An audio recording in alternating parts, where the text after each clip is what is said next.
We are now live. Hello, everyone. This is the Guild of Inquiry. It's an interactive discourse, and today we'll be discussing systemic racism. You guys want to introduce yourselves? Sure. Go ahead. I'm Duncan. I'm one of the co-hosts. Have you go? I am Bryce. I'll just stop there in case anybody. I can elaborate more on that later. I'm Bryce. Okay. Go ahead, Duncan. Cynthia, would you like to introduce yourself? Maybe. I don't know. We'll see. Hi, my name is Cynthia. And I'm Jordan, also co-host of Guild of Inquiry and student at University of Chapel Hill. Yeah, I don't think I need much of an introduction. But so today, before we start to dive into like the social construct of race, perhaps we should try to provide ample justification for why people think of race as a social construct today. You guys want to provide anything in the way of substance there? And are you asking why we think of it as a social construct as opposed to thinking of it as something in the biological sense? Or right, because people would understandably, even though they've heard that many times, very seldom is it justified with, much in the way of like scientific rigor, right? So I think people should at least be, just as a quick preface, given perhaps reason why they should be suspicious when someone might try to make a claim about race as something, rooted in biology. Oh. Yeah, I mean, and I have a really basic example of that. I use myself as an example. I identify as Black and African American specifically. I grew up in New York in a predominantly African American neighborhood. To parents who have identified as such, and I can trace my ancestry back to the African slave trade in the United States, and I recently did a DNA, ancestry DNA to research a little bit more about myself. The results were very interesting. However, that's how I identify. That's how I am largely perceived in American society, both inside the community and outside the community.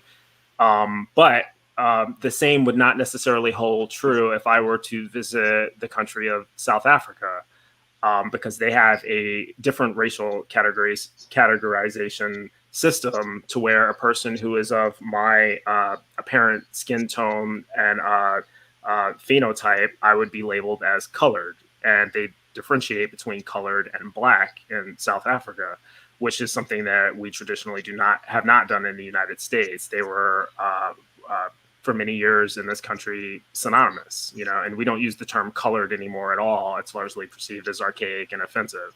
But in South Africa, they do, and it means something different.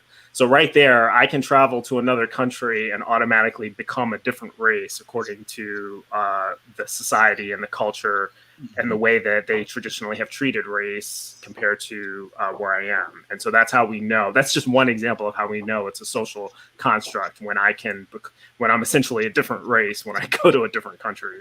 Yeah. And so let's say there are people who are suspect of that claim and say, oh, well, you just haven't chosen the right traits, right? What we really want to demonstrate is if we just select, hey there, Ricardo, if we just select arbitrary physical traits of an organism, e.g., examining only its phenotype, right, which is a result of its interaction between its genotype and its environment, on the assumption that you take two entities, so you define a set of characteristics and you group two entities based on those arbitrary observable characteristics, what tends to happen is on the assumption that they have those characteristics, you cannot guarantee a proximity, meaning you can't guarantee they're within some threshold of genomic similarity insofar as their genotype is concerned.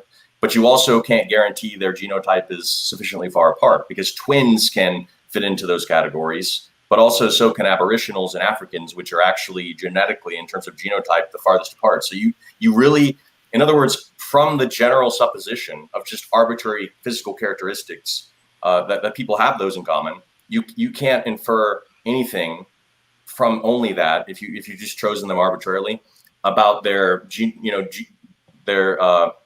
genotype proximity. That is the percentage variation.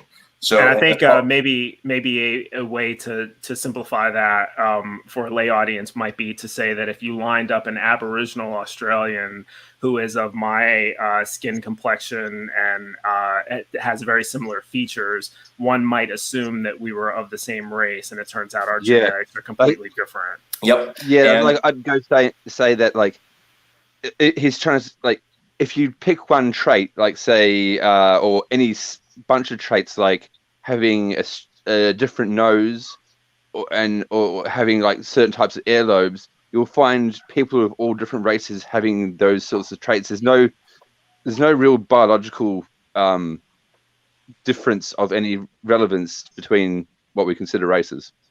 Can I jump in here? go for it. Sure. So I'm going to take us all the way away from biology, and I'm going to take us in where we are, where we can really see how race is a social construct, and I'm going to use history. Okay, that's kind of where my bread and butter is. Is anyone familiar with Bacon's Rebellion? Yeah. Okay, so a quick backstory. Any person who is not familiar with Bacon's Rebellion, okay, so I want to say in 1676 in the Americas, specifically in Jamestown, Virginia, the labor force mostly in America at that particular time was indentured servants, and they were all treated shitty. Now, Christopher, you said I can cuss, right? Go for it. Great. Great. Oh, no. Right. I love the way that I just cussed and then asked for permission later. That's the story of my life. Right. You should have said, Chris, can I fucking cuss? Right. Can I cuss? Great. Cool. They were treated shitty. Okay. Yeah.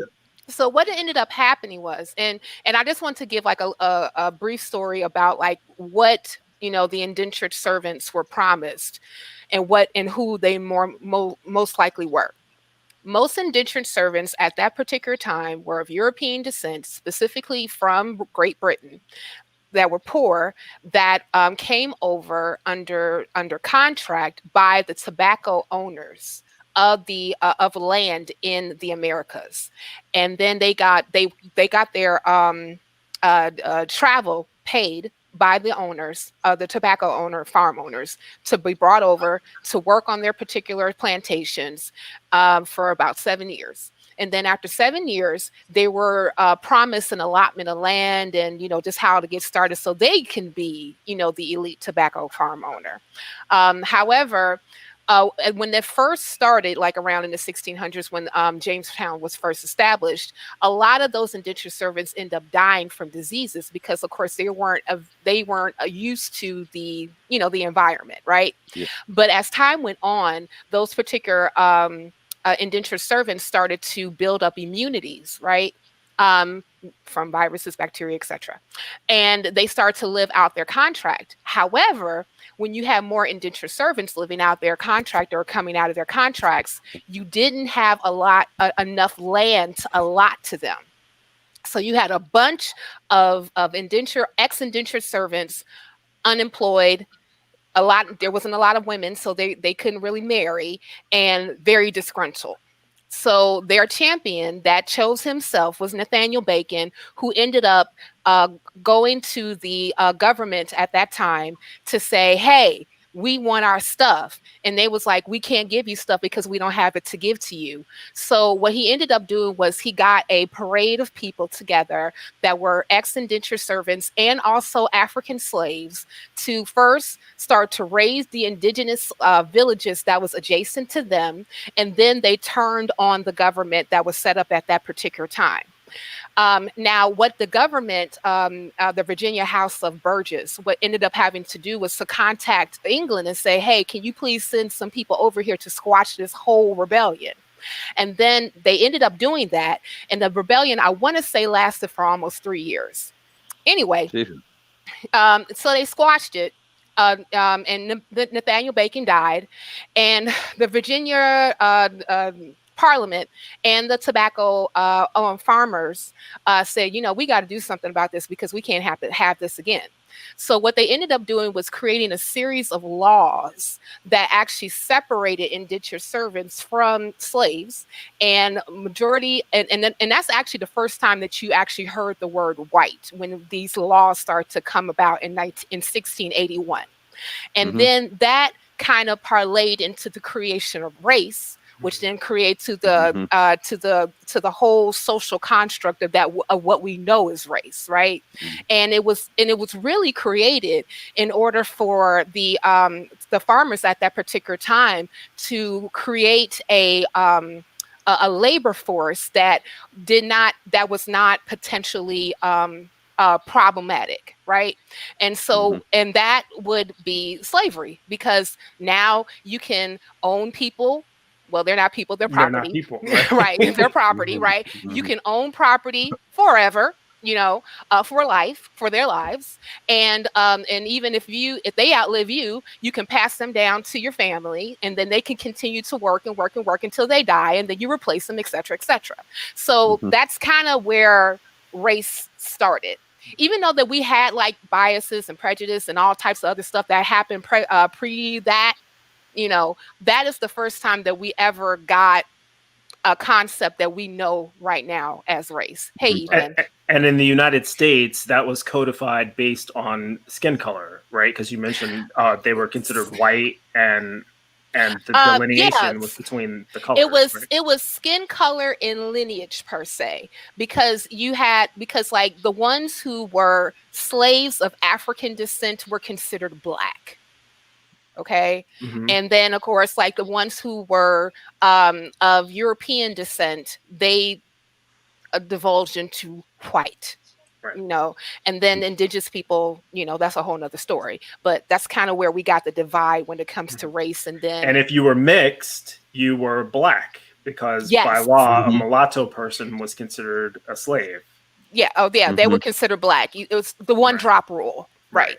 And so in case a person tries to say, oh, they just discovered something and they didn't, you just, haven't found the right properties. The point I raised earlier was to just show that you have to, even if you're specific down to having very similar phenotypes, because phenotypes are the reaction of a genotype with its environment, and environments can be similar despite spatial distance. The implication there is you can't even triangulate a location in which therefore the organisms have been at a time, e.g., you can't then build a web that we often construct associated with organisms to make any meaningful inference on a biological basis. So to add, I guess, to bookend what you've said, insofar to make sure that a person can't say, oh, they just discovered something and we haven't found the right traits. You can't just make, unfortunately, and this is, a real problem in the philosophy of biology. It's very hard to make meaningful inferences and categories about organisms, and taxonomy is still very much in development. But that's really the meat of this. It's that there's no magical basis of things that we can easily track by just observable arbitrary traits to then say that they follow us independent of the social classification that recognizes them. And so here's a couple of rhetorical questions I would ask, because I think we all probably know the answer. But in biology, is there any biological taxonomy called race? No. And then the second question is, do we apply the verbiage of race to any species other than Homo sapiens? No. Right. So that kind of just tells you almost everything you need to know. Yeah. Well, I just want to demonstrate that it's not just the word, it's the principle behind the word that's the problem. So it's not just, it's not that, because someone, again, might say, oh, that's just a different word. The word is not the problem here. It's the principle we mean by the word. And that's where we enter into so I think we've beaten the horse to death, and we've given what I think is at least ample supposition for a person not sure to start questioning if they were initially unsure. There's 10 different ways and 10 different arguments for why you ought to recognize that it's not a biological concept. At least 10, right? So when we say a social construct, now we enter into an important distinction, which is the distinction between like behavioral racism on the individual to individual basis and systemic racism, which is something a little bit different. And conceptually, shall we say, sometimes conflated. So you guys first want to give an example of one and then make that distinction as opposed to another. So Yeah, when I Cynthia. when I look at racism as a whole, it's very, that's like the macrosm, right? And then you have all these different inferences that kind of come under what is racism, right? And then you break it down to behaviors, to systems, to even to interactions from one person to another, even putting into that with the behaviors, prejudices, biases, etc. Right? So and I like the way that I recently attended this symposium that was put on with my employer, because they've been doing a whole lot of anti-racism trainings for a while now, and I like the way that this one presenter put it. Racism is prejudice plus power. It's not an ism without the power. And because of that, because people can have like their own personal biases, right? I can like you because I don't like you because your hair is not long enough, or I don't like you because you are wearing a gray sweatshirt instead of a blue sweatshirt, and that just could be like, my personal taste, right? But when it comes to the point where you can take the ism and you take the power portion of it, then that becomes something completely different. So even in the process when we look at systemic racism, that is more so the organization or the hierarchical organization that can actually exact certain powers upon a group of people or groups of people to say that you get this, but you don't get that. Does that make sense? Yeah, the idea is to think more abstractly and in a more generalized sense of an imposition of classification, so to speak, in conjunction with some kind of system based on this method of classification, create discrepancies in maybe what we might think of as justice or fairness, things like that. It's really, it's kind of a combination of parameters that together define the logical object of systemic racism. That's the idea. It is illogical. I will tell you that. I agree with that. I would say that, when I hear the word racism, I generally, and I tend to default to colloquial usages. So, racism, the position that first of all, the recognition of different races, that different races actually exist, and two, viewing yourself as part of a race that is either privileged or in some way superior to other people who you would identify as a different race, so having some sort of prejudices, biases against people that you identify as being, as inferior based on race. And so that's in the general sense how I would classify racism. Systemic racism, I tend to think institutionalized racism, right? Racism that is codified into laws or policies or positions held by institutions of power, either within the government or within law enforcement. And also practices. Right. And the practices associated with that, right? Correct. So that's where I would tend to, because I think that this particular terminology, systemic racism, has been used a lot in the media recently. And I don't think people really know what it is. And I'm glad we're asking the question, because I think people hear racism and they just think, oh, well, I'm not racist. And, but that's not what systemic racism is. And systemic racism can actually be demonstrated via, and I know we're not going to go into statistics. Well, if you want, I got charts, but yeah. But go ahead. But before we get into that, I think we can outline the problem in a much more concretized way to kind of clarify the picture we're looking at. In other words, to demonstrate your point without having to dive into statistics, I think we can actually do that, and that's what I'd like to quickly do. If you guys are fine with that. I'm not sure if I'm going to be able to follow along, but I will try. I will try to make it accessible. I wouldn't be doing this if I didn't think it'd be clarifying. So suppose that there are n people. We say n because maybe there are 5, maybe there are 100. We don't know how many. So we're just trying to generalize. So you guys with me thus far? Yeah. And this is just right. And gamma 1 at t at some time t. So maybe the number of people at a time changes. Can you guys see the change in slide? Yes. Okay. Now maybe obviously there's the ethical, moral consideration of like what do we consider relevant in justice, right? But whatever we do determine to be relevant, suppose that there are m relevant measurable dimensions that we think are pertinent to the discourse, right? So what we're saying is we're not assuming we've locked in what we would agree on. We're saying whatever it is, suppose that there are m of them, including if m is equal to 0, meaning we have none. Does everyone follow this far? I'm trying to translate this into we have so many amendments to the Constitution called the Bill of Rights, and so I'm considering M to be the Bill of Rights. Sure. Well, all right. So M is just the number. So like maybe somehow we think the amount of energy people consume, right? E.g., their nutrition is important. So one parameter of relevance, therefore, would be the kilocalorie consumption per unit time. Right? You're talking. I think you were talking in terms of morality and justice. Right? That's right, or whatever. It can be broader than that. But the point is, whatever it is, suppose that there are m of them, meaning there's an arbitrary number of measurable things, because not all things maybe lend themselves to metrics. So we restrict the problem to the domain of discourse of those things which are at least measurable in some sense, whether in time taken to do it or in wealth acquisition, things like that, some measurable parameter, and there could be m such parameters. You guys follow?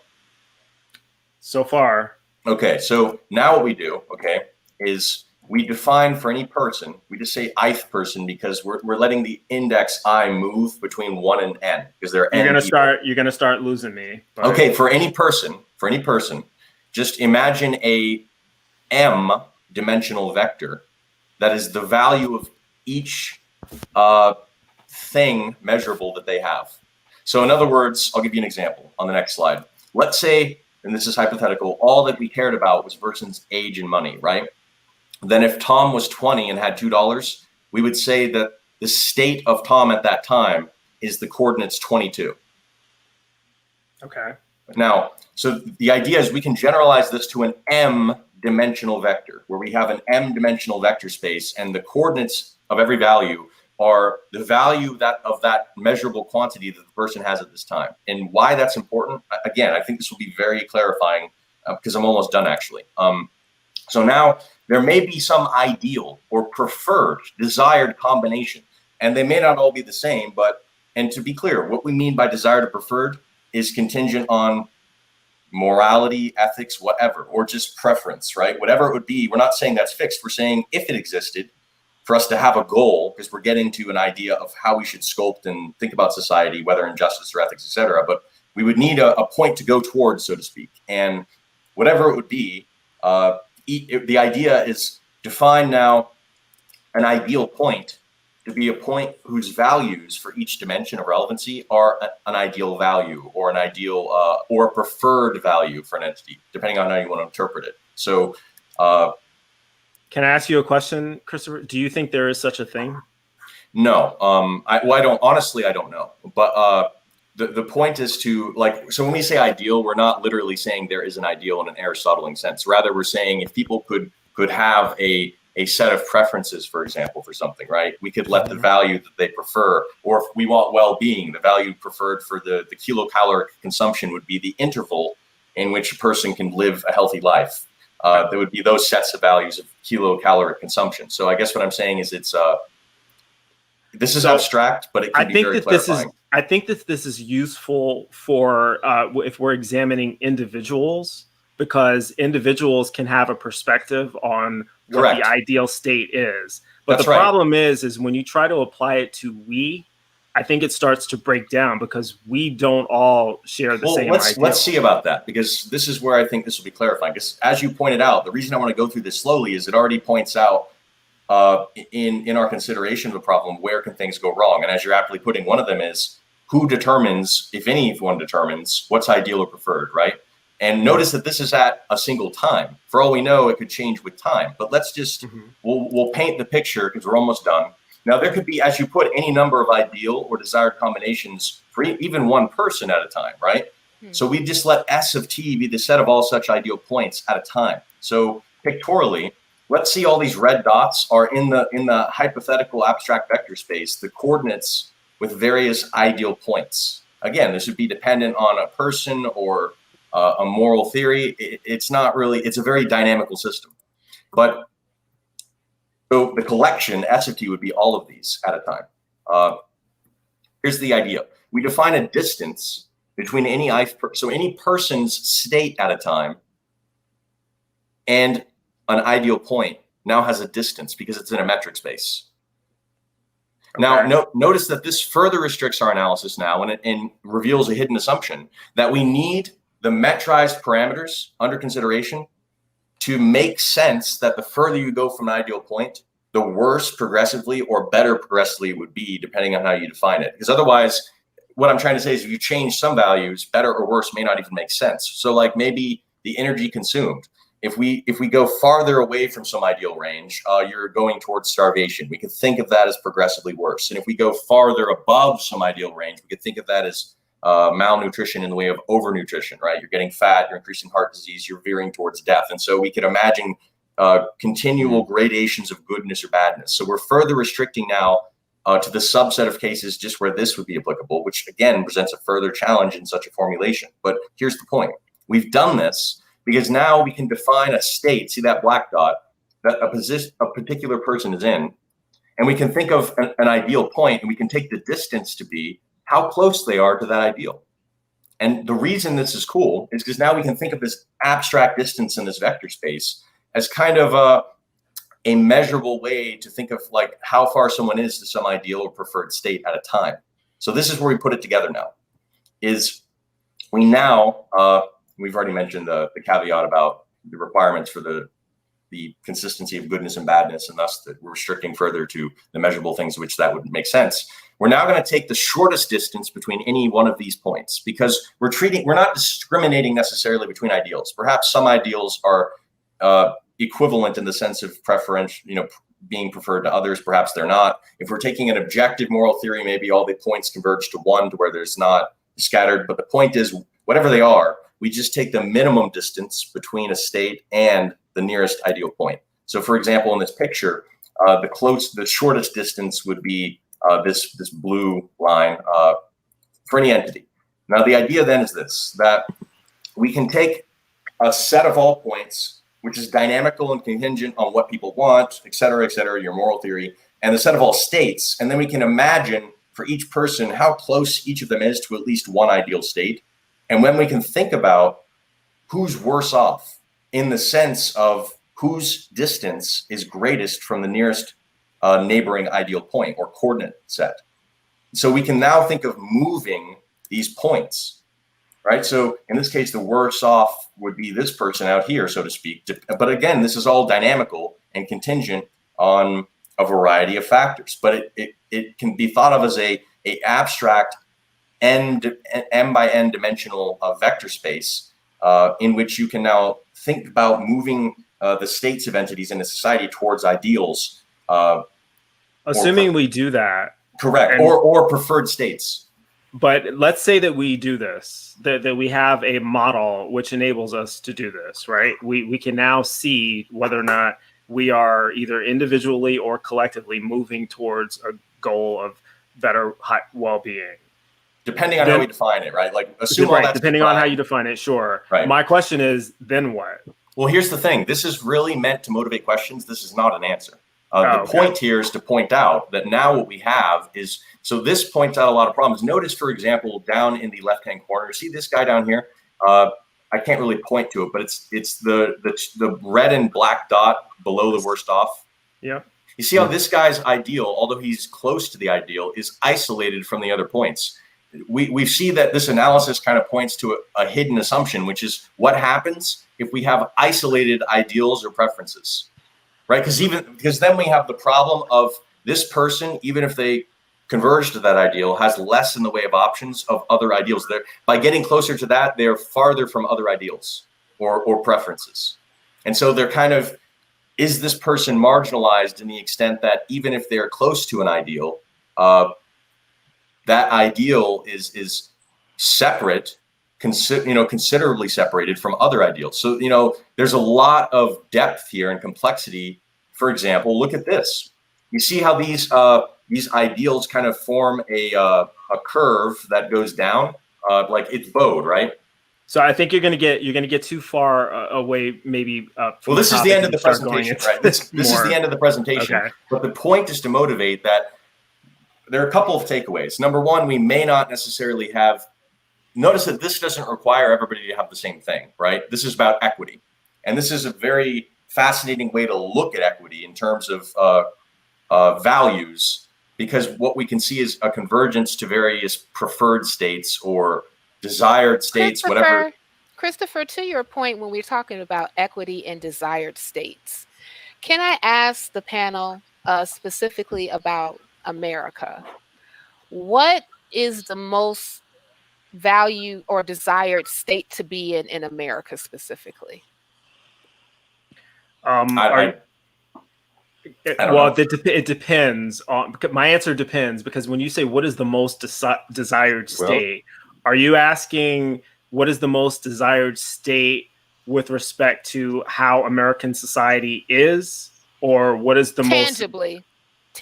Well, from what I just showed you, it may be that there are many points or coordinates or combinations of things we'd want. So maybe the question is, here's a question. Do we want to minimize the distance for the person furthest from any point? Well, I want to answer Cynthia's question, because I think it's simpler, and because I have two different answers, and it depends on the way in which you intended the question. So when you ask what is the most desired state in America, I could answer the most desired state, generally speaking, would be to be rich, white, male, heterosexual, and pseudo from a Judeo-Christian background. Okay, let's wait. Before we go further, let's just take your first point.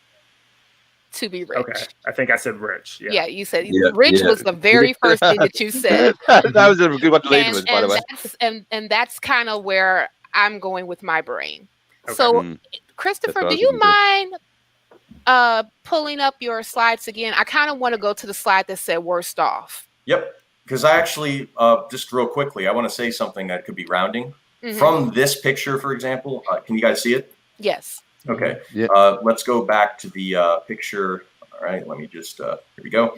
And can I go back? Yes, I can. Okay. So we can think then of concretizing a system that is racist as the system that changes. So if we can group these black dots as the states of people, right, into arbitrary categories and develop a system that pushes some towards their ideals or preferences and pushes others away, we can start to see literally dynamically in a vector space a system that we might think of as racist. Okay. That's the idea. Okay. So, I kind of like this picture, and I want to go back to your the very first word you said, Bryce, is rich. Can we replace that with wealth? Yes. Yeah. Okay. That's great, because one of the best ways that you can tell about any type of issue when it comes to a system about racism is to look at the wealth ratio of the groups that participate in the systems of race. And the reason why I say that is because dependent oftentimes, I can't really speak too much from other countries, but specifically in America, the ones who have a closer proximity to wealth have a closer proximity to resources, which gives them a closer proximity to well-being. Right. So what you're saying is, in the analogy of this picture, imagine some of the M dimensions of consideration are resources, wealth, health, etc. Some people will be scattered out here, and some systems could make it to where only a subset of those people will move closer, and other people, perhaps who are even pushed further away. We could imagine such systems, therefore, as the so-called systemically racist systems. We can give a definition with such a formulation as this. And so the reason I brought this up, because we previously mentioned that we analyzed data from which to make that inference. You see, but I claim that really that data would be the satisfaction of the modus ponens, so to speak, from the definition we cite. So we give the definition, we then cite empirical claims satisfying the definition, and this is the consequent. That's how we make the claim. And so this would be a way that you could try to concretize what we mean by a systemically racist system. And then from such a definition, but the problem is, I hope what we've seen here is that this is a dynamical system. This is a very complicated system because this is only at one moment in time. You may have where a system moves people closer to some ideal, but then the ideal changes with time, right? So this is a very complex problem. But one thing I will say, even and I'm speaking of America, that one of the ideals that has not really changed per se since America was America is the proximity to wealth. Right. Like, go ahead, Duncan. I was going to add to your point, or sort of, I mentioned this to Christopher the other day, and it's like the systemic racism that does seem to be apparent nowadays. Not all of it is actually caused by society nowadays exactly. Like, some of it is, don't get me wrong, but like, say when it comes to wealth or something like that, a lot of that stuff had happened in the past, right? And the effects of it are ongoing. Yes. So, you know what I mean? So a lot of these things happened a while back, and even though that was a different system in which it happened under, the consequences are still being felt under a different system, and that would skewer the way that people sort of look at things sometimes about it. You know what I mean? Yeah. They go, well, how the system isn't that racist or anything like that. It's like, well, no, but no, these people don't have any access to resources or anything. So you're absolutely right. And one of the points that I even wanted to make, because this reminded me of a conversation that I had a few months ago with a young lady that said that systemic racism no longer exists. That's a difficult claim, Yeah, but to her, it must be true, because William Attorney General Barr recently said the same thing, and I believe Nikki Haley, the former ambassador to the UN, said the same thing too. But her rationale of why systemic racism no longer exists is because we now have on the books the Civil Rights Act of 1964. So she's ignorant of the history of redlining, which I believe didn't end until the 70s. Well, no, she's not ignorant to the history. She just thinks that because we got that law, that it completely did away with every practice ever in life. So then she doesn't know what redlining is or what it did. No, she doesn't know what systemic racism is. She doesn't know what words mean. I mean, give her a break. The reason that I axiomatized this was trying to really address this concern, which was the potential vagary of the definition and how we could formalize it. The point I'm demonstrating is it is, and we could do better than this. I just trying to, for time constraints. The point I'm trying to make is we could concretize the definition and deduce a system. But the challenge now is that we see that if here's where some of the challenges lies. Let's say at one time t we have this picture, and at another time t we have a coalescence of some of those points closer to ideals or preferences of subsequent time, but then a variation of others away from that, right? Now it's incumbent on us to demonstrate that this is not just a result of physical phenomena, but of the system that we have itself. And so some of the skepticism is towards the definition, which we can concretize to some degree. But then we have the added challenge of demonstrating that when inequalities emerge, or shall we say inequities, that they are not only due to physical principles, say laws of physics, because as it turns out, some things are naturally Pareto distributed independent of the system. And sometimes the harder you try to impose some kind of equality, for example, or even in some cases equity, the more like sand it will slip through your hands, the harder you grasp it. So we have this problem in that it's not enough for us to look at, and I think this is back to what you're saying. When you refer to specific bills and policies, that's where we try to make the case for, no, this doesn't seem just to be a natural phenomenon. Because we trace back to particular policies. The problem, of course, is people then contest are these policies sufficient evidence to infer the consequences, given the multivariable systems of equations that govern that Well, policy? I think where the problem usually is. Oh, shout out to Andrew Pauly. You know what? Can I say this real quick? Yes.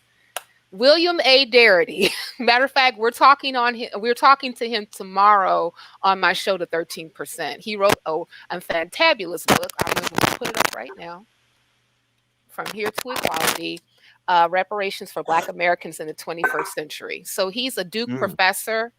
And he's an economist, and he has done extensive studies on racial inequity, on historical policy to contribute to racial inequity and the racial wealth gap. So he is a wealth of information, and matter of fact, he participated along with some other economists and social scientists in a couple of studies, one called the Color of Wealth Reports that he put out. I think it was put out in 2012 to 2013.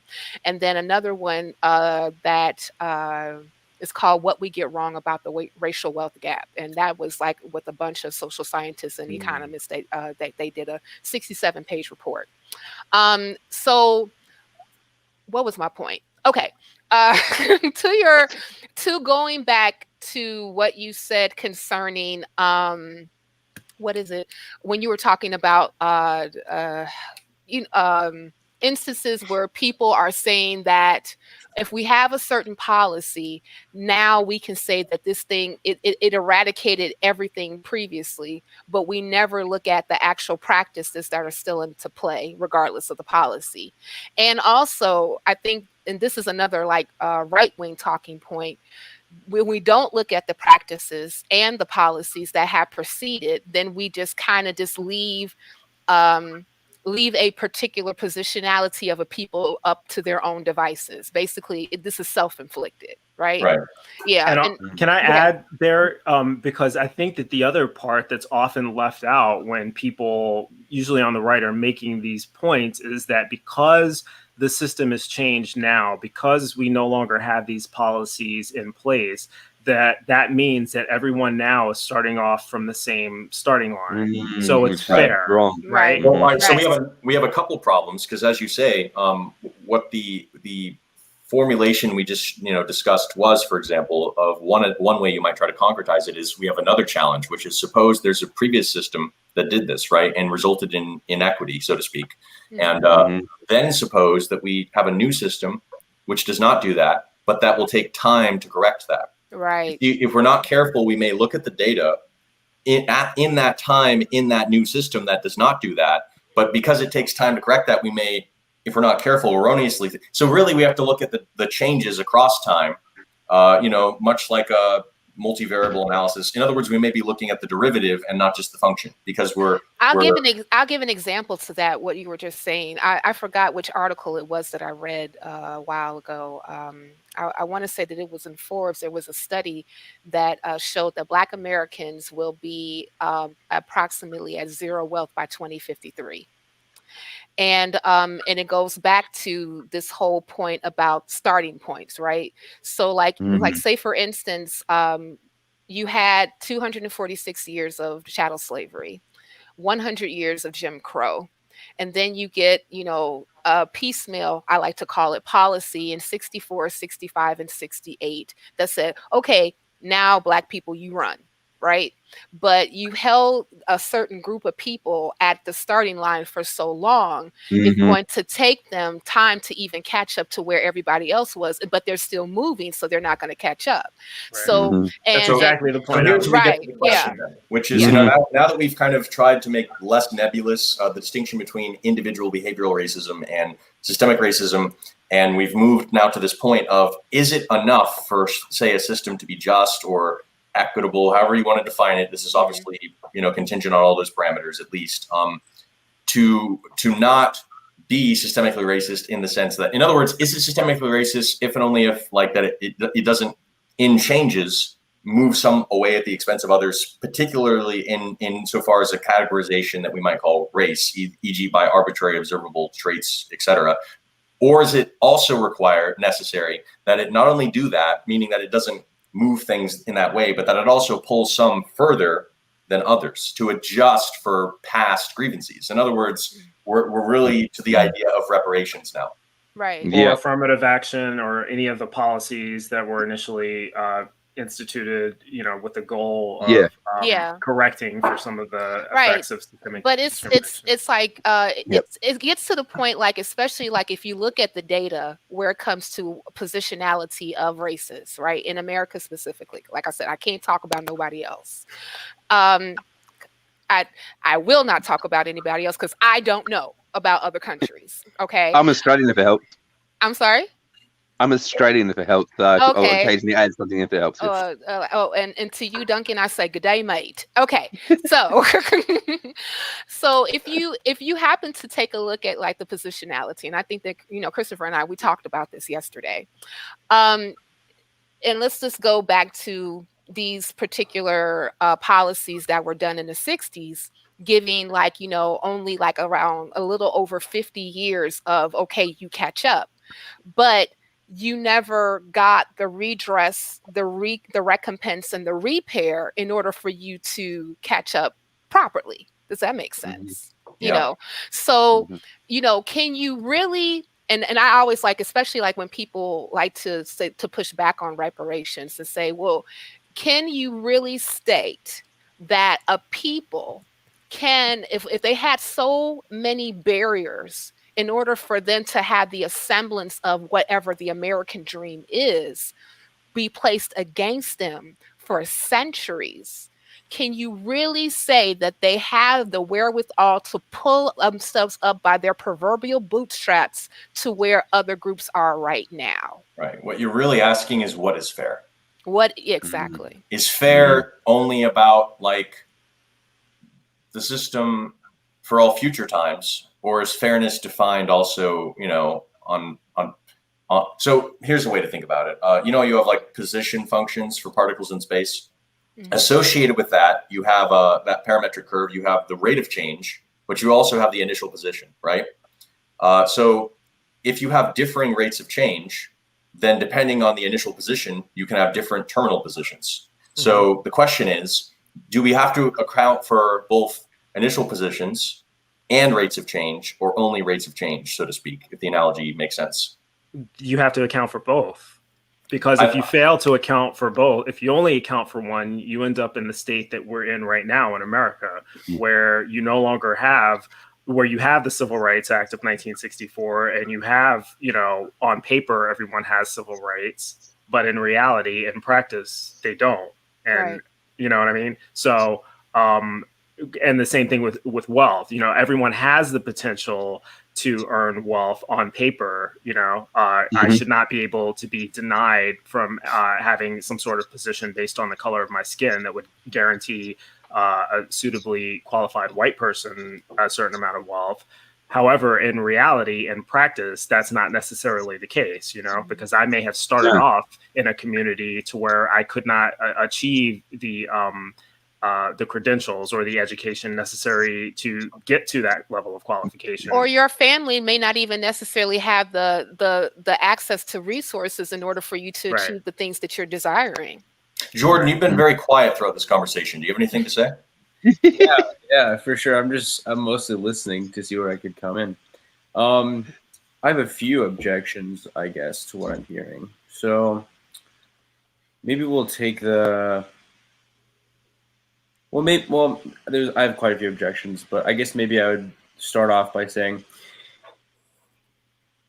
it's difficult to locate the proportionality to which systemic racism exists. So I think oftentimes what we do is we have sort of what Cynthia said, where she brought up the sociological redefinition of racism to mean prejudice plus power.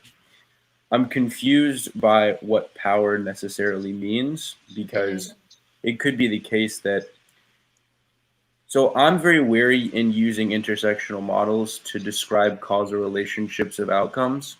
Okay. So let's say we have an organization of 70% white people and 30% black people. Mm-hmm. That's often taken to mean something along the lines of there must be some systemic preference towards white people.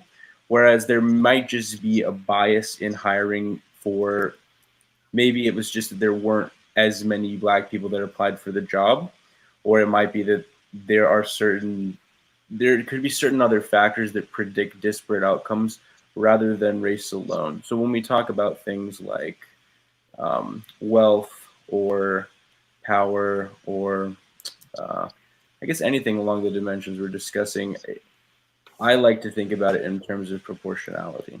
So you agreed to this, however. Notice that I hear what you're saying. That's one way to define it, but we could also just define it by so some of these black dots are people that you could put into one category, and some of them are people you could put into another, right?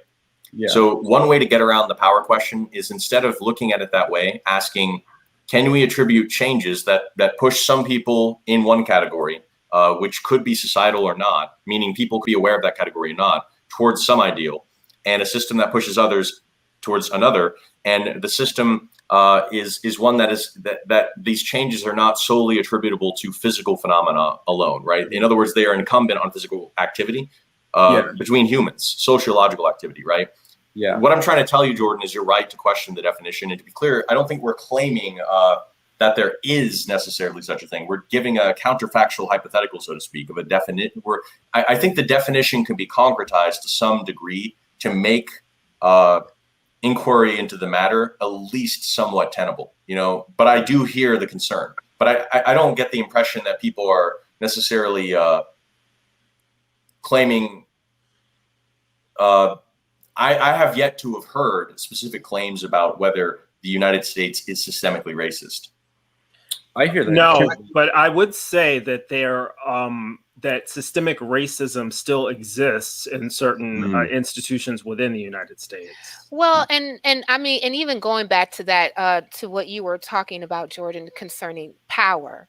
I have to default to history. When we even look at the construction of where race came from, which was the group who actually had the wherewithal to make the laws to create race in the first place? Like, the people who invented the term white people. Yeah, or which group today is in a position of power to enforce some of the laws and policies on the books, statistically. This is something I wanted to say as well. It's like, when it comes to dealing with it or analyzing it, it's very tricky because it's so spread out in a whole bunch of ways. Like, one of the things that was said before about inherited wealth, right? And then there's another thing about the justice system. And then there's another thing about the what's another way? Well, you get where I'm coming from. There's a whole bunch of the medical community, as far as getting access to healthcare, as far as because education opportunities to be able to build up and stuff like that. So there is documented things throughout history where African Americans have had less resources when it came to their schools and things like that, or where there's been documented times in history where they've been kept down through unfair laws and stuff like that. And now, if you break that down and have a look, you go back and say, well, I didn't get arrested by these unfair laws, so how does that bother me? And you go, well, hang on, my dad did, and then he lost his job, and then we didn't get the opportunities and whatever because of da-da-da-da. You know what I mean? It's so hard because it's so, it permeates so much. But I think Jordan's question is a fair one, in that what he's really asking is, if we have changes, and we can even identify a system for those changes, what he's really asking is, how do we demonstrate that it is because of race? And that's where you have to really be able to identify a system that has a social construct of race, so to speak. And I think, and that's one of the reasons why I default to history, because because they do have correlations, right? If you point out certain points in history where, okay, if you look at a particular structure, even if we're looking at the government, right?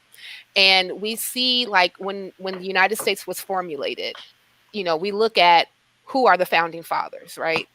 And then when they were drafting the Constitution, from the Declaration of Independence to the Constitution, what are some of the different articles that were placed in it, and then the amendments that came afterwards, and what did they do? And then we trickle those particular policies and laws and legislation and all that other stuff down to like the states that were created and how they governed themselves. There are, specific inferences, events, and policies that we can point to that shows the difference from how one group was dealt with versus another, right? So, When it comes to the sentencing of people, you can see that there's unfair sentencing going on. Sure. And you go, but like it's hard to know. You can't say that's 100% racism for sure, because we can't get inside the head of the judge. We can't go up to him and just say, "Oh, did you give him that sentence because of racism?" We don't have that question. Well, you know what? It's kind of like I would put it this way, just to give an analogy. Like we're all familiar with the Dawkins scale of atheism, right? Yeah, somewhat. Yeah, it's kind of okay. Some of us agree and some of us don't. Yeah, sure. But you're familiar, right? Yeah. And then you got like the hard theists all the way to the the hard atheists or whatever. But there's levels into where a person will kind of fit into their sensibility of how atheists are you, right? And I even like to put it this way, that I try to not subscribe to things that I don't have a methodology to prove. If that does that make sense? Yeah. So like, so you will never hear me say that God does not exist. Mm-hmm. And I will also say that God, and you will never hear me say that God does exist. Same. Right.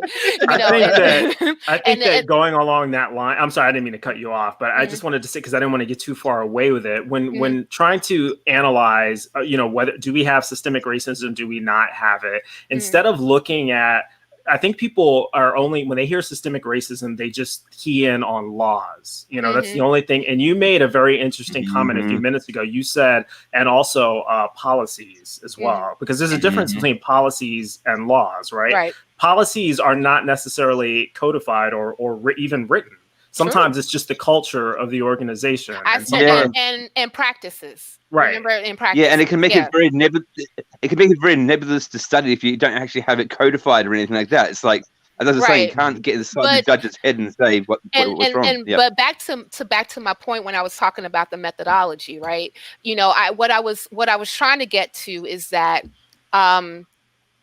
going, and like I said, like I like to go back to history even when we're talking about systemic racism, because like you can at least point out in different portions of history where this particular practice was, and then you can see if you continuously can kind of commit to it, where what the effect was from it.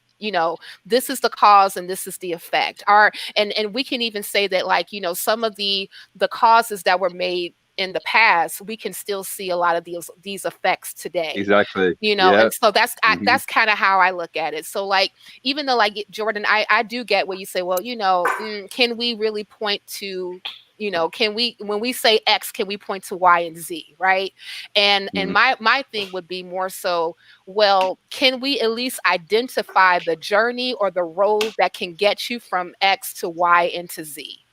That's kind of more how I look at it. So in the interest of doing that, I think we could move the discussion towards the abolition of racism, or at least how to address it if possible. And in doing that, I claim that there's a potential concretization that we could apply to maybe make the social construct of racism, and by implication, the emergence of systemic racism, a little bit less nebulous. But this time, I'm not going to go through like a slideshow of mathematical equations. Oh, why not, Christopher? These ones are based on differential equations. I mean, we could go into the differential equations. I have a whiteboard over here, but I don't want to be talking at people, but with them. And so what I want to kind of motivate is there's a very interesting interpretation of social constructs. So we're not talking about the metaphysics of social constructs. Rather, we're talking about social instantiations of social constructions. So meaning in a system, where maybe the system is a physical system. So what we mean by that is, say, instances in which people have instantiated the notion of a social construct. Does that make sense? Mm-hmm. In other words, we're saying that these are existence dependent in the system on the formulations of maybe thoughts or social interactions. So the idea is thinking of it in terms of epidemiology. It's a pseudo-epidemiological perspective of social constructs. And as it turns out, it's very important in history and anthropology to use these mathematical models to study, say, for example, why do languages die? Why do some concepts disappear? When you start to look at it like, say, COVID-19, where, it's not a virus, but as it turns out, there's a transmission. The transmission is not direct because you can interpret differently from another person.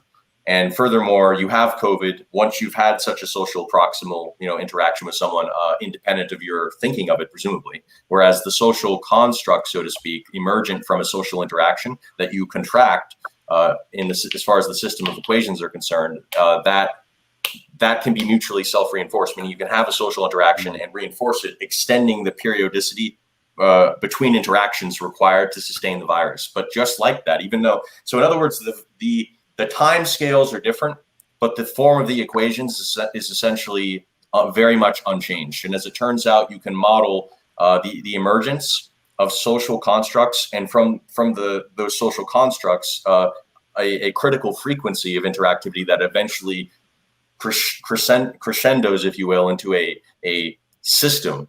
And you can have a periodicity of their emergence and their dissipation. And you can think of it very much in terms of epidemiology, like contracting COVID. And usually when ideas and concepts disappear, like words, for example, it's usually associated with the periodicity of the use of that word. So, for example, maybe there was a lot of conversation over here about something. Events happened that perhaps involved different words or different, phraseologies, etc. And now, over time, particularly across generations, the frequency of those other words just dissipated until eventually, those words disappeared and died with. I have a question. This is really for Cynthia, because earlier you mentioned that somewhere in the 1600s emerged this concept of what we call racism today, where it's distinguished. Or at least the word white. The word white. No, I said the first time that you heard the word white was in 1681. The word white, and that's how we in the United States, anyway, sort of the basis of racial categorizations in this country and how they're used.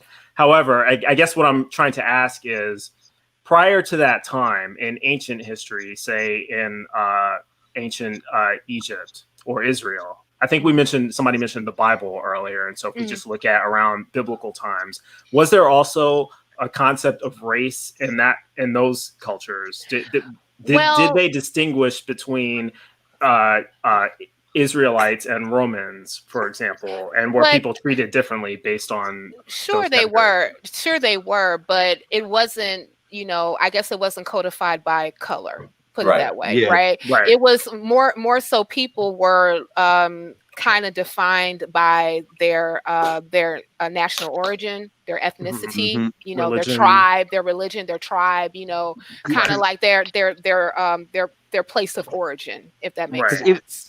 Even in the Bible, it says things about like, go here and do this to those people, sort of things. And so it's actually categorizing people and things, but it doesn't use the word white, as Cynthia was saying. That's just things. Yeah. Right.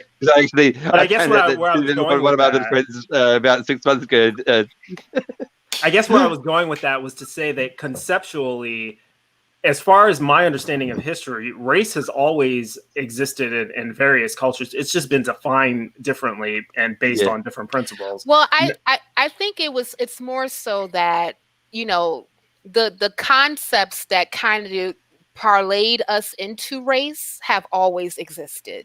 Because tribalism. Because tribalism always existed. Ethnicities have always existed. This is interesting because Josh is an anthropologist and paleontologist, and he and I have discussed this extensively. As it turns out, as Josh can explain, that it hasn't even emerged for all cultures. Yeah, right. Exactly. Yeah, let's set us straight, Josh. Okay. First off, I have to say, could you guys hear me? You sound a Yeah. little. Can It's a you little turn low, yourself but- up? Yeah. I can't turn myself up. I'm using my cell phone right now, but Okay. tomorrow I will have my laptop and everything will be good. So Sweet. this is my only time where I'm going to be using my phone from now on. But yes, back to the point. And by the way, thank you for having me on the show. It's a pleasure. Now, when we talk about the extent of race is technically a new thing. When we look at it, it is a new occurrence. So you are right that there is a sense of tribalism, but tribalism wasn't based on race. It was based on an extent of, let me work with my community, let's work together, and let's work with other communities. Yes, could there be wars with other communities? Absolutely. But the thing is that we had to have a connection with the other community as well. Because if there's no one else that you can trade with, you're kind of you're screwed in a sense. Right. What Cynthia is asking is really, is there a biological or tenable basis from which we have a predisposition to define socially concepts of race? That's really the question. And right. And so I think the way to think about this is really helpful in the epidemiological perspective, because really you can think of it as, has anybody contracted the virus if it emerges from a person? That is, if the idea or formulation occurs and through social interaction, people eventually synthesize and concretize or arrive at ideas, and there's a relationship between the periodicity of ideas shared, et cetera, because as you probably can affirm, Josh, the systems of equations pertaining to social interaction, as modeled in terms of an epidemiological phenomenon, describe very accurately how, say, languages come into and then dissipate. Exactly. It's very. So I guess what I'm trying to say. Phoenician anymore. Right, and it's very difficult for us to imagine, because I guess what I'm saying is it's not clear if we all had amnesia, and no historians, if we would actually rediscover a concept of race upon awakening, and. Now that's not quite a fair analogy, because of course I'm sure we'd find some way to the war, though. Well, sure, but it's not quite a fair analogy, because thought patterns, as it turns out, form neural connections that may predispose us to certain ways of thinking. So we'd need a generational distance. But I think a fair way to think about this is to think epidemiologically, because here's the interesting part. You can then start to talk about how to abolish racism, because here's the thing. If the concept of race is a necessary condition for racism, whether it be systemic or behavioral, right? And systems are emergent from certain periodicities or frequencies of interactivity, then all you have to really do technically is stop talking about race, and the concept will die. But this is a problem now, you see, because if we're going to address racial inequalities, right? And if they are because of race, so we have two things. We have two things potentially in juxtaposition. On the one hand, as it turns out, not the only, but one very tenable way to kill a concept is actually counterintuitively not to talk about it. But on the other hand, if you're going to solve problems emergent from the concept, you don't necessarily not talk about the concept. So yeah, and this is the problem, Christopher, that I have when people say to me, it's oftentimes white people, usually politically aligned with the right, who will say things to me like, I don't see color, or I don't differentiate between race, or what is your obsession with race? And they're coming at it from this perspective of, we need to all just stop talking about race and pretending that it's a thing, and then it will magically go away. The problem is it doesn't magically go away, because not everybody starts from the same playing field based on the historical. And to your point, Christopher and Bryce, when you hear, and I'm just going to speak personally, when I hear the phraseology "stop talking about it," I get extremely triggered. Right. Yeah, well, that doesn't. Yeah. And to be clear, stop talking about it doesn't necessarily mean to impose like it could just mean distract away, right? We talk about different things. I know that you mean it in a not in a different way. Like you're not saying that, just shut up about it. We don't want to hear that anymore. No, I know that. You're more like I think that it's more like the conversation gives it power. It's just it's really looking at the mathematical systems that tend to govern the persistence, if you will, of social concepts across time. Well, I would presuppose, in order to actually get to that to get to stop talking about it, not only do you have to kill the concept of race, but you got to kill the concept. You got to kill the consequences of race first. Right. So, Yeah. and notice, here's what's interesting is the order in which we do these things, like, is such that even though these are in opposition at any one time, they're not necessarily in opposition for all times. Meaning, suppose first we try to address any inequities, if there are any, attributable to race, and then we let it die. In other words, it's not impossible necessarily if we look across different times. It's not impossible, but I would say that in the United States, it's exceedingly difficult because I'm convinced that recent events and recent history have convinced me that there is a large minority of people in the country in positions of power even that don't want race to go away. You know, right. They certainly so don't want to equalize. Basically, how do we instantiate, phenomenologically speaking, such a regress in periodicity and frequency of the concept. I got it. You got to replace the people that's in power. Yeah, that's one way. I mean, but there's a lesson here insofar as the media, monopolization of the media in the United States, if such a monopoly exists, and the internet. Well, I think it also has to do with, even when you're with your point with the media, those are systems of power as well. I mean, let's just be clear. Even when we were talking about like certain ideas traveling from one area to another, a lot of that has to do with propaganda. Even if that was like one of the biggest, heaviest machines that drove Nazi Germany, right? Was the propaganda piece. But you concede one of the dangers and the lessons from these systems of equations from the epidemiological perspective is that if you have a media source and say the internet that can interject these concepts on a regular basis, you could think of that as tantamount to having some kind of literal injection of the virus, so to speak, every day to every person with high frequency. You can steer the discourse and the social construction of the society in ways that are worrisome, that were not possible before. Okay, so I have a fundamental disagreement here, actually, with, I think, Cynthia and Bryce. So it seems like we all might be on the same page, but we don't want people to be judged based on their race, correct? We want your merits of what you're able to do to be the defining factor of how people judge you, right? Just make sure that when you're talking about racism, you're not talking about individual, like behavioral racism like that, right? And an emergent system that is designed by a subset of people, or maybe not even, maybe there's not a designer, maybe it's emergent from a subset of people that actively changes people according to arbitrary racial categories, right? Yeah. But I would say that it seems like, to me, it seems like your issues are more on the historical aspect of things and how to heal that. I'm not sure if the historical racism is necessarily the same as present possible systemic racism.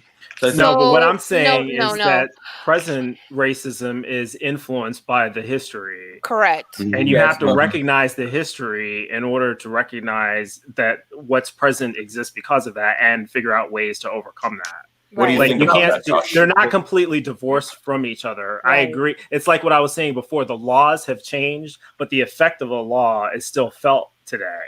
Right. But if you just say systemic racism doesn't exist because the laws don't exist, what you're actually saying is that the effects of the laws don't exist. Everybody's starting from the same playing field because those laws don't exist. Right. It's back to the question we raised earlier, which is if we had a prior system that did induce this, even if we had a present system that did not perpetuate this, is it enough that system doesn't do it for us to have justice in the present? Or does it have to actually make reparations to actually be fair? Right. In other words, it's a question of what is fair, and it's a philosophical question at this point.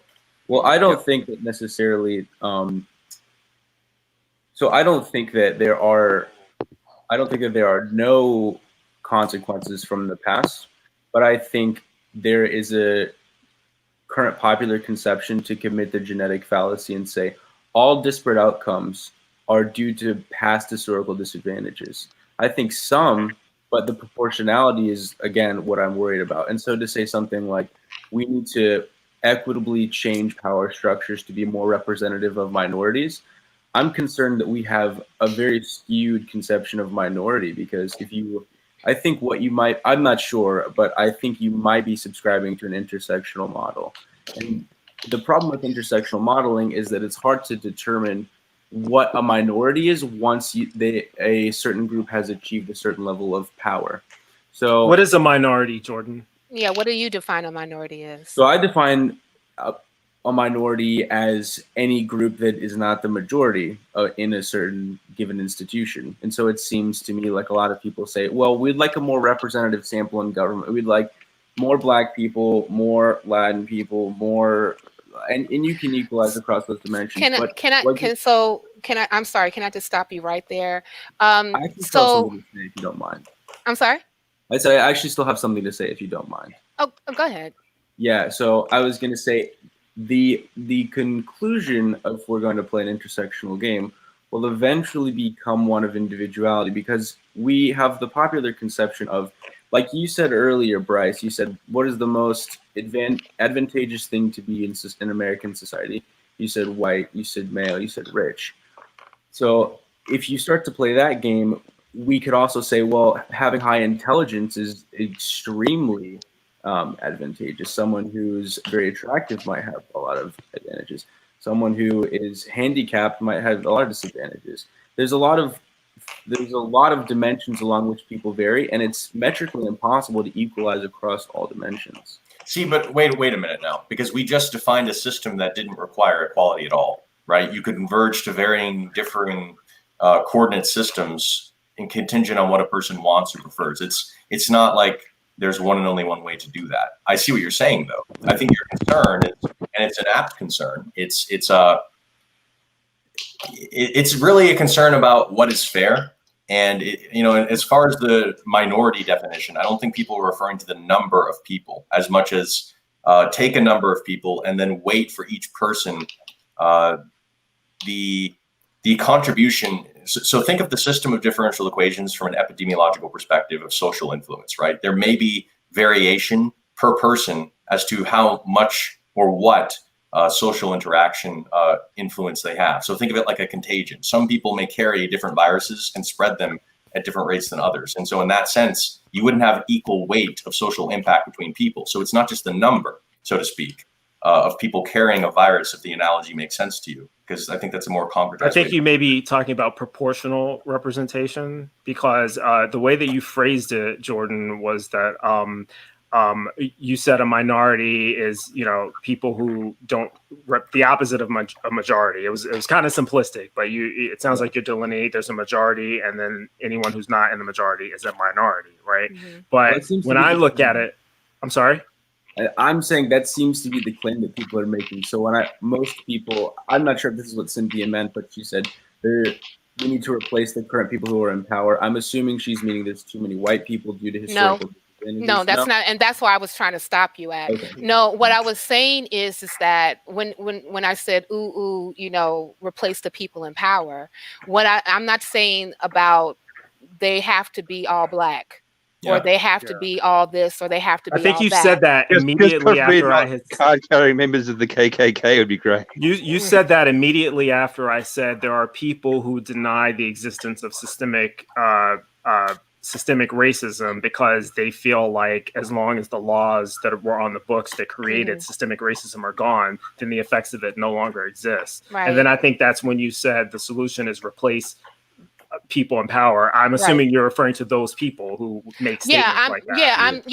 I'm more so concerned about, the ones who are in power who would just basically just trying to sweep that under the rug that it doesn't exist, so we don't deal with the consequences. The way I think from the epidemiological perspective to think of what she's trying to say is like choose those people whose periodicity or frequency of interaction is such that they are the ones spreading a particular virus, or, if you will, social construct with consequences emergent or on an individual basis that we would like to change.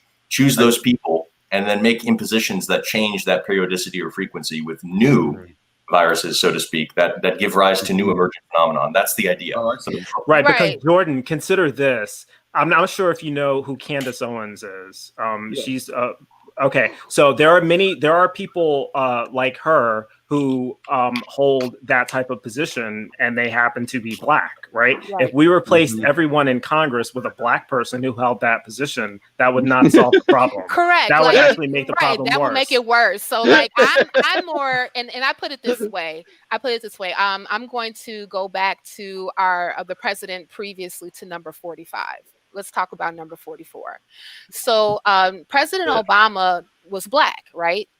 But there is a lot of us who could actually take a look at a lot of the policies that he advocated for while he was in office that was not necessarily reflexive of the positionality of the people who he looked like, if that makes sense.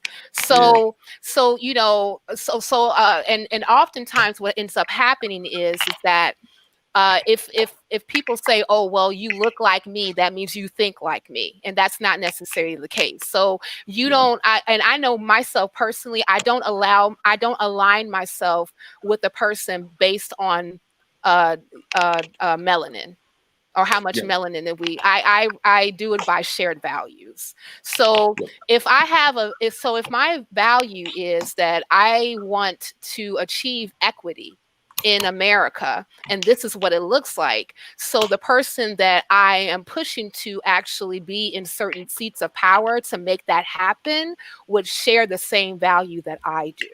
So that's what I'm more concerned about. I'm more concerned about, if it's possible to get the proper people in place in order to say that this is a problem, let's deal with the consequence of it, and let's work together to come up with actual viable solutions to deal with the consequence. But also the concern of intersectionality is an apt and fair one. Sure. Now we have not technically subscribed to such an ideology. I think, Jordan, the key that I've found is to try to there are many normal and common formulations of theories, and I've tried to, as I hope we've kind of seen in some of the formulations I've put forward, sometimes I try to take the idea, play with it in a way that concretizes it in a manner that may be more digestible and useful and potentially less nebulous. So sometimes the challenge is to try to think of something in a way that can concretize it to make the problem, again, more digestible. And I think with intersectionality, what I hope we may have seen here is we could define systemic racism by the system I just formulated without any concession to intersectionality necessarily, right? Someone could then add that to that. They could, in other words, they could start saying, because all we have is the distance from an ideal, but and obviously but notice that in the kernel of that presupposition is the idea of intersectionality, in that if you're thinking of distance, the further it grows, it may grow along only one dimension, right? Or it may grow along multiple dimensions. But notice that it doesn't necessarily support the idea that it growing along multiple dimensions is quote unquote worse than it growing on a singular dimension. But there may be more weight to differing dimensions, so to speak. And so, maybe intersectionality might actually counterintuitively be an important point of rumination. But at the same time, I think it's tenable that it wouldn't necessarily follow from the supposition that there was intersectionality that a person was necessarily more or less well off. I guess what I'm trying to motivate, it was really dependent how these ideas connect and coalesce together. And there are some ways of putting them together that may not be tenable, but there may be some that are. Yep. And it looks like we lost. She's reconnecting, I think. Oh, okay. Yeah. But so now that we've kind of teased out the potential distinction, for example, between discussing something and problems emergent from it, if any, and potentially abolishing something in one sense, the simplest being just a cessation of social activity around it. We might want to motivate, how would we go about if there were consequences resultant from racism? And let's say that racism was a sufficient factor, because I think my last video on race and racism kind of already motivated the difficulty of making such empirical claims, not only in statistically speaking, but so I think that we can table that as a separate challenge. Let's say if there were some problems that were emergent, do we have any ideas of how we could try to make impositions? Because I guess what we're getting at is would it be just for us to then require other people, say, to pay reparations? Right. So well, I want to say two things, Christopher. I want to say two things. One on the reparations, but I'll come back to that.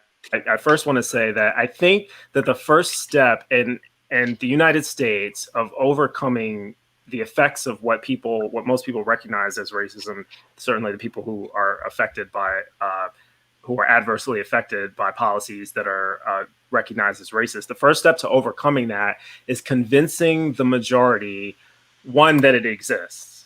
And I think that would go a long way, because I think that most people in America, most white people in America, one, don't want to be racist, don't want to be viewed as racist, and actually believe that all races should be treated equally. When you say majority, do you mean like a weighted subset of influence, or do you mean in raw number? I'm talking about in raw number, and I'm only talking about the majority of white people. Gotcha. I'm saying within as far as white people in America, most do not want to be racist or perceived as racist, and don't believe that they are. So here's something. And I think the real issue is convincing the majority of those people, because frankly, that tends to be the demographic that's most often in power. There are people who are adversely affected by this, you know. So something interesting that Cynthia and I have previously discussed is, as it turns out, there are some mathematical equations sometimes that actually predict Pareto distributions of influence for most technological and social innovations that emerge. And so what I'm trying to say is, maybe that's true, or maybe it turns out that some problems, and as it turns out, many problems, their solution doesn't actually require the active participation or awareness of people that they affect or that benefit from them. For example, you don't need to understand electromagnetism to turn on a light. You don't need to understand anatomy and physiology to benefit from an operation. So in other words, if we were to have a solution. I agree with you, Christopher, but you do need to understand that the light is off. Because if you think that a light is on, you're not motivated to turn it on. The example of the light is a direct one, right? But what I'm trying to tell you is sometimes there are passive benefits that people are not cognizant of that they receive, right? External factors I think they're called external benefits in economics that kind of spill out from an individual, so to speak. They can't be contained by any one individual. And external benefits, they have the ability to basically influence and affect a person's life independent of the person's awareness. So what I'm trying to say is, it may counterintuitively, and often is, the case that to solve a problem or to have a social change, you actually don't need everybody to be aware of it. And that's not obvious. No, I don't think that you need everybody to be aware of it, but I do think it's easier to solve the problem when most people recognize that a problem exists. Not necessarily. Bryce, Not necessarily. Well, 1 second. Like, Bryce, one of the things that, you know, when Christopher and I were talking about this last night, I equated it more so to the critical mass that needs to actually be aware that this is a thing, you know, and it's never the majority of that group. It's always going to be the ones that can be an influencer to the changing of the consequence. Well, how about we tease out why it may even be the case that we wouldn't want everybody to be involved in the process? Diminishing returns. You very quickly get rising exponential costs that, because they rise exponentially, make the additional benefit usually greater than the cost.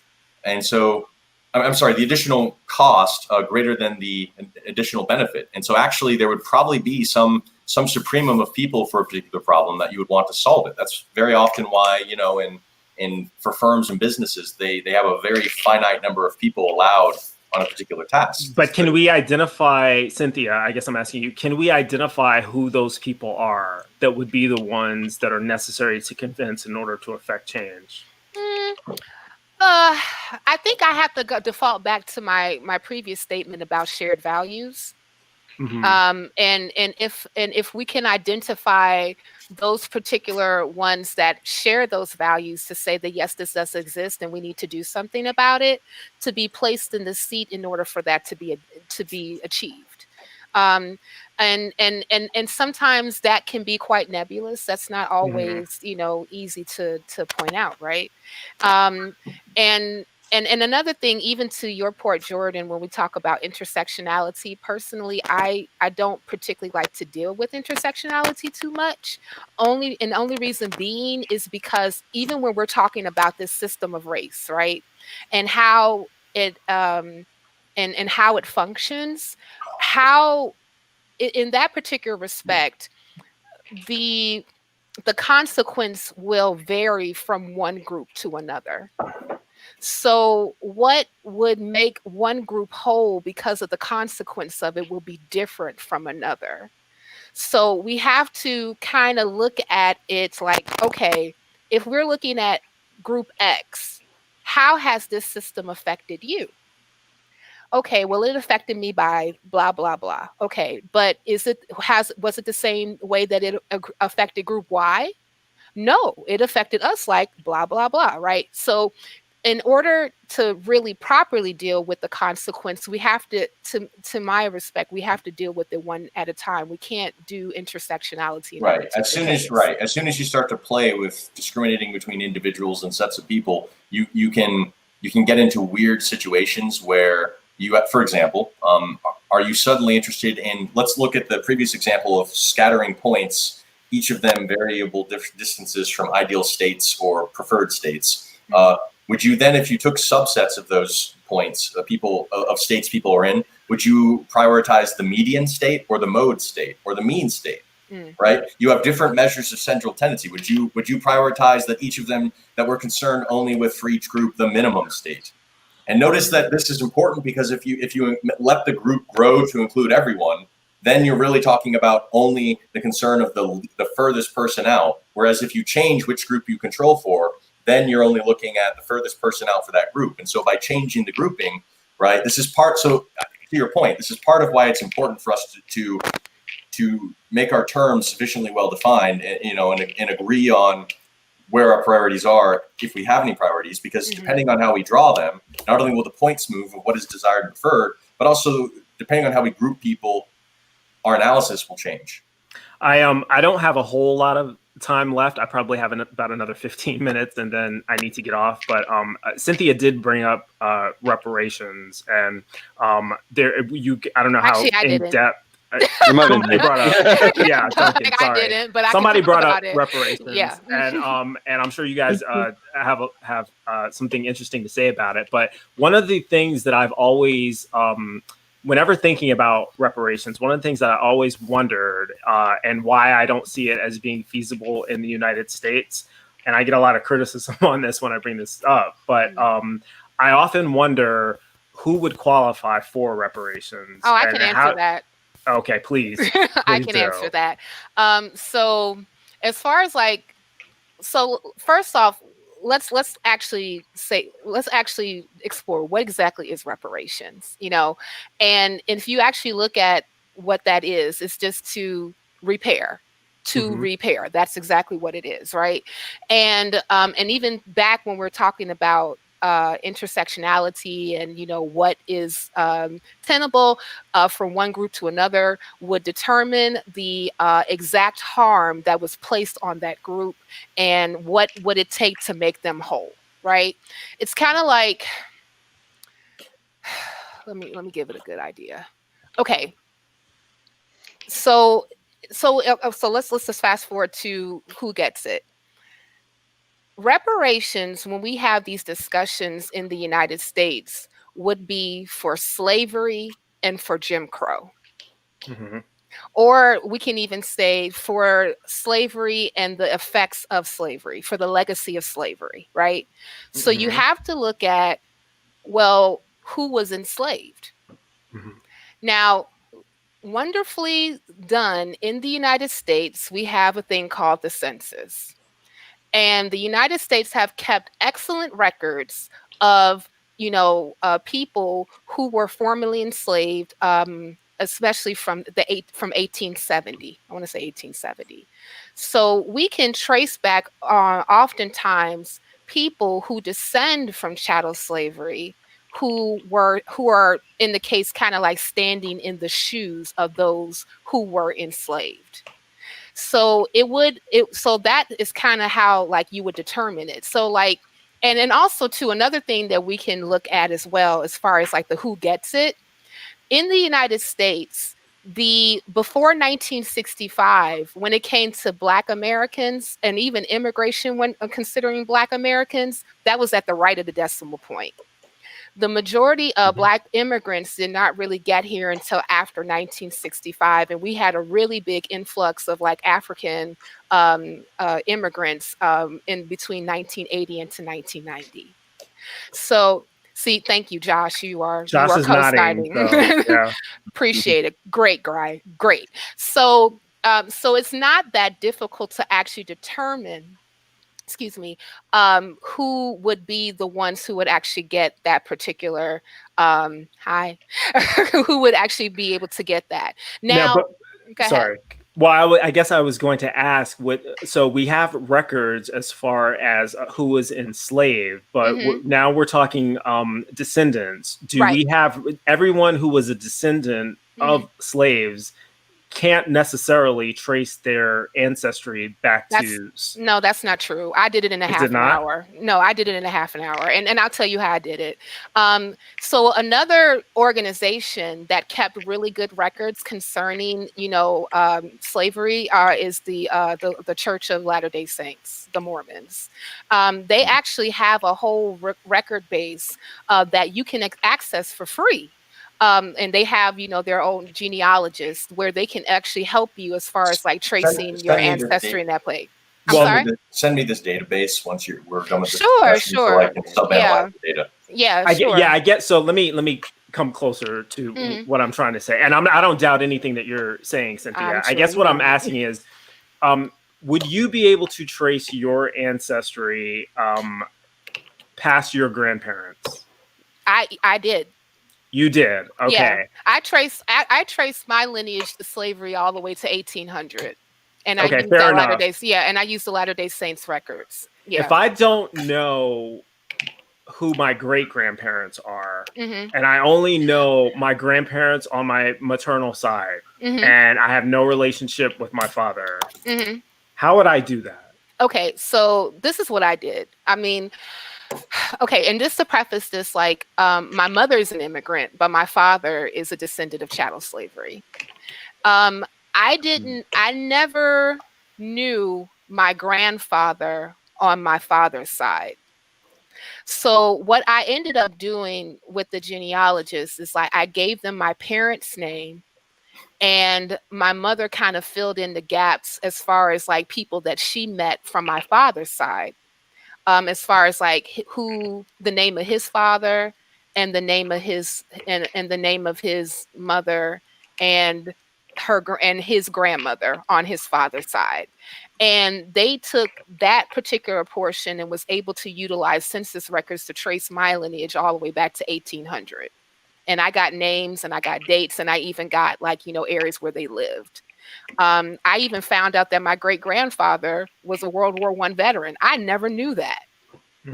Now, and hypothetically, if you had only been able to trace the side of your family that was immigrants, I'm assuming they had dark skin. I'm assuming they were immigrants from. Actually, no. My mom was extremely light, and she's from Jamaica. But that's not okay. There. But go ahead. No, I guess what I'm trying to say, if you could only trace that side of your lineage, and it turns out there was no connection to chattel slavery, would you qualify for reparations? Nope. So it is necessarily dependent on you having the ability to trace yourself either through official records to chattel slavery. Can I also say something as well? I'm sorry? Also, on that note, do you think that only those people who can trace their lineage have been affected by systemic racism? Well, or do you think that it's actually... Well, yeah, I'm sorry. Go ahead, Josh. Like... Yeah. No, go ahead. Sorry. I don't mean to interrupt you. Obviously not Duncan. But the problem is that even if, let's just say you're from the Dominican, right? Oh, sorry, not Dominican Republic. I apologize. Let's just say you're from Haiti, right? there was obviously huge amounts of slavery that was happening in Haiti Yeah. until you had the revolution. And then from that point, again, the Haitians were kind of misused by the Spanish, or what you would say the mulatto individuals from the Spanish side. I forget what the bloody name is now because I'm a bit tired.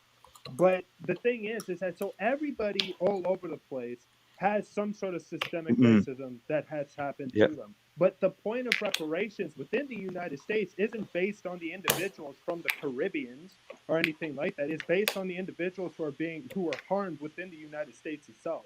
So yes, there are people inside, as I stated, Dominican Republic, Haiti, all the rest of these other areas, which obviously did have systemic racism. But the United States needs to deal with the people that they put into slavery. But what I'm saying though is that like the way that racism works is that like just like the reparations and stuff like that. And I'm not saying these other people should get reparations or anything like that, or anything. Don't get me wrong. I'm not saying reparations aren't a good idea, but I'm just saying that it is a little bit broader because racism doesn't just affect people who can prove that they're from from the slaves trade. I understand your point. But that's the thing. When we're talking about reparations, we're not necessarily talking about the racism. Indeed, and I get that. That's what I mean. I understand that that's for a particular thing, but my question is sort of like, is there a case to be made for trying to help those who've been indirectly affected by it? Maybe even if not. So I would say this, yes, but that's not reparations. Yep. Okay, just checking to see like what your thought on it. It would be, and also even with that particular case, that's why I was saying like, what exactly is reparations? Is to repair for a specific injury, right? So if we're actually, and even to I believe the other person, I forgot their name, brought up Dr. No, not you, Josh. I remember you. No, it was another person in the chat who brought up Dr. Darity, and who has done a lot of work concerning this very subject matter. When we're talking about reparations and also even done a lot of work as far as like data and correlation to that specific harm and chattel slavery and the effects and the consequences that are even being felt today. I think Philosophy Queen is motivating a question that, although perhaps may not be like the way that you meant what you said, you could interpret the question as follows. Someone might argue that the grouping we've selected is arbitrary, meaning we could choose two different groups between arbitrary people who have wronged each other at some point in time, and then demand between them some relationship of reparation, right? So maybe this person might be. Again, I don't think the question is phrased in the way directly in opposition to what you said, but what I think they might mean is where does the idea of reparations stop when we can go back between many subsets of people across time and potentially find a point of conflict between them in which one was wronged by the other, right? And it's really back again to Jordan's concern of, okay, how is this not arbitrary?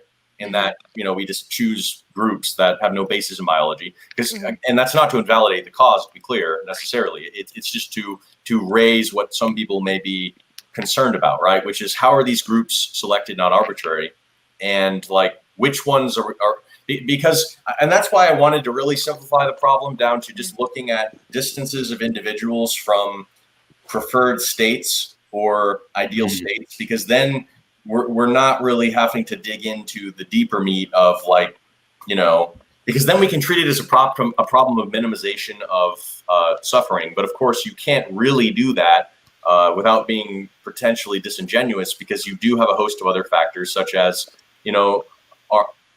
are any people obliged to help any people at all? And is there a distinction between, like, if I help Duncan in doing something, but impose, this is weird, but some kind of implicit opportunity cost on Jordan in doing so, do I owe Jordan the reparation of the opportunity that I gave Duncan and denied Jordan?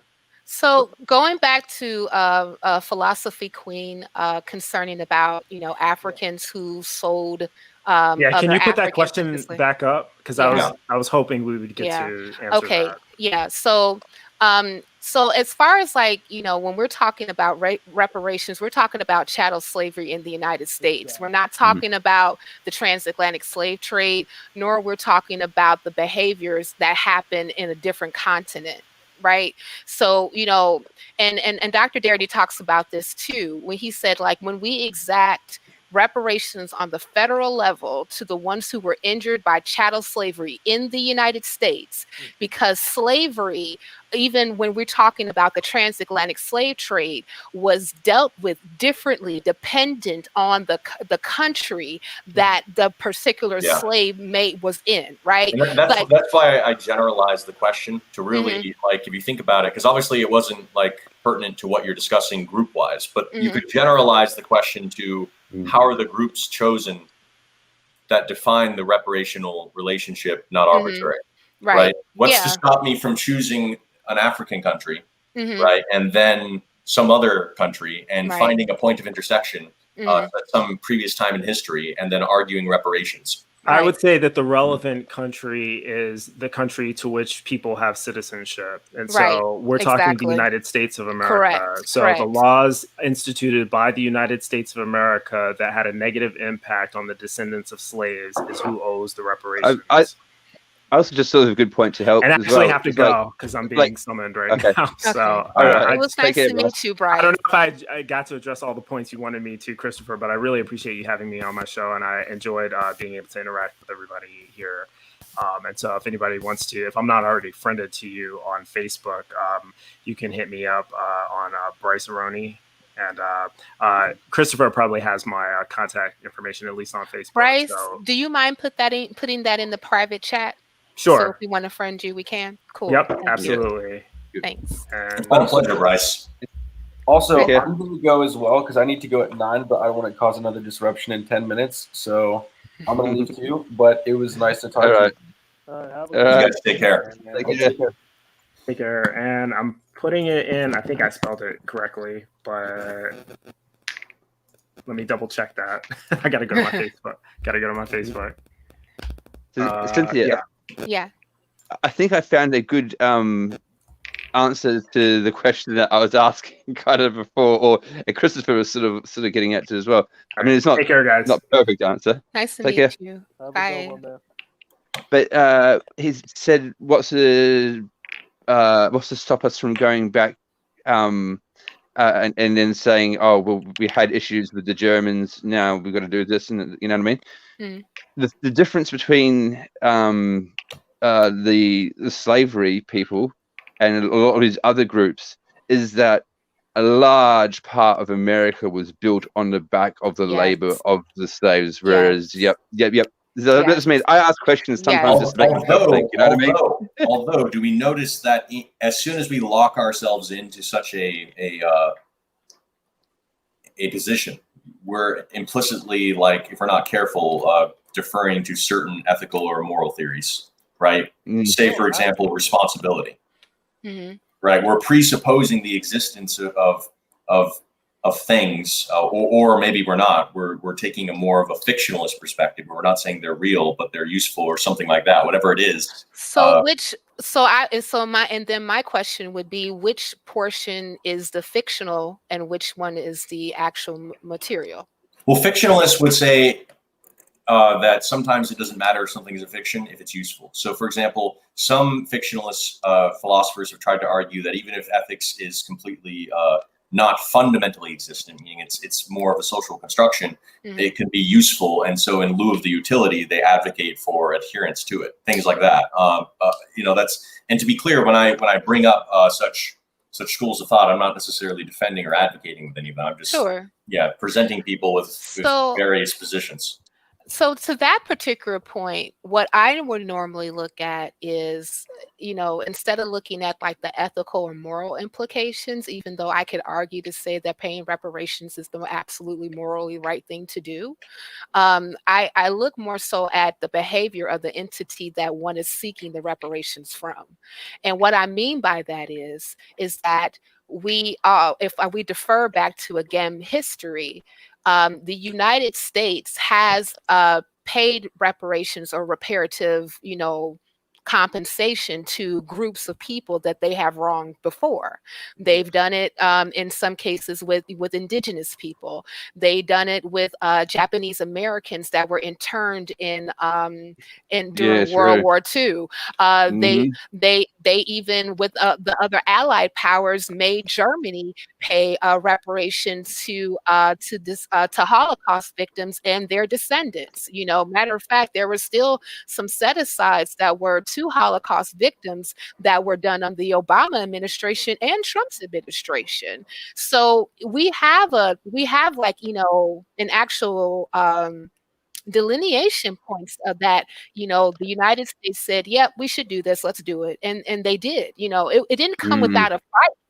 Yes, it was a lot of people that said, "No, we ain't doing that." You know what I'm saying? But it happened. So it's just kind of like to say that, well, United States, you have a history of actually exacting repair. Now we can argue back and forth on, if you did it properly in the past or if you repaired enough in the past, but that's not my fight, because that particular repair that you did to that injured party is not myself, right?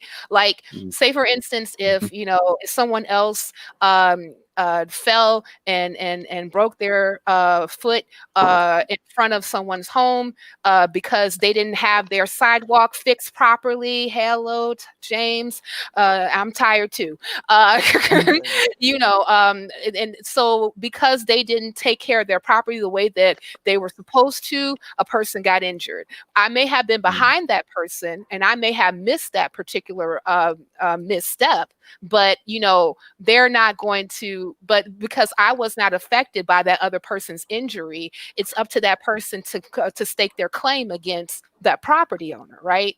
And so I would say that too, like, as far as like when we're looking at Japanese people who were affected by internment, they only got about I think that it was like around a $20,000 payout one time. And some people may argue and say that wasn't enough. Okay, well, it's up to that group to say, well, we need more, because of this, and make that case, right? But what we would even say when it comes to chattel slavery and the effects that have happened to a specific group of people, there was never a real repair done. And that's why I even look at like the Civil Rights Acts as piecemeal, because all they did was say, okay, we're just going to remove certain barriers so that you can start running. But what about all those effects that happened because I couldn't run in the first place? Yeah, I think it's some fundamental. Go ahead, Josh. No, I said that's definitely a good way to put it. Seriously, and for me, I'm actually for reparations as well. I'm somebody who is for because as you stated too, correctly so, that the United States has paid reparations to other groups beforehand. Yeah, that's a good point.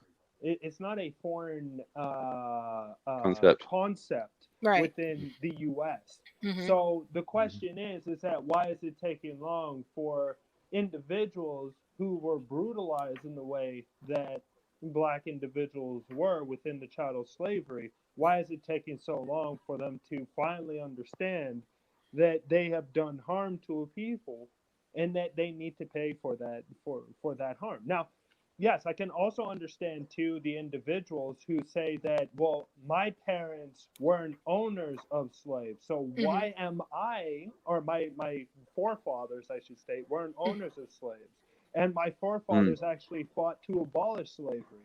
So why should I be the one to be paying for something that my forefathers have fought to begin with in order to abolish slavery? So I can see the two aspects. And I would say to that, to that particular person, because I've had those conversations too, and I would tell them, "You're not paying." That's exactly what I was about to say. Yeah, It's the government. It's the government that's paying for the reparations. It's not the actual individual. Right. And if you want to go on about how your taxes are used, let's talk about war. No, but so there's things that the left don't agree with that the government paid for. Right. So in other words, what you're saying is we're really going to have this conversation about where your tax money is going. I mean, this even if this is a point of concern, what about all the other potential points of concern, right? What about literally the salaries of congressmen? Yeah. Right. Yeah. Exactly. So we could get into, so I think. So shoot that nonsense down with fire. I think. Well, to be clear, I don't fundamentally know, and I'm very much unsure about most things. I don't know what justice is. I don't know what fairness is, and I hope that we have at least had a productive conversation and motivated questions for the individuals in attendance. Whether present or at a future time when they're watching the video. I think we've run for about 1 hour 54 minutes. So we did. What say we conclude the discourse here? We can talk, afterwards, just for a few minutes. And it's been a pleasure talking with you guys. And I'm just going to end the broadcast, but we'll still be in the